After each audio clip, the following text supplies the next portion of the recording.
Using a Torx T10 screwdriver, remove the two screws securing the back panel.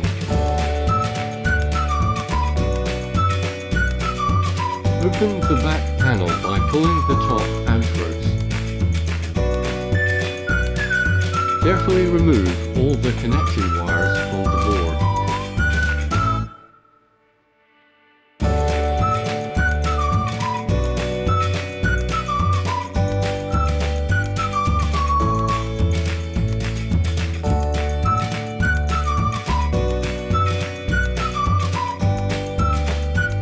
Using the Torx T10 screwdriver, remove the 10 screws securing the board to the back panel.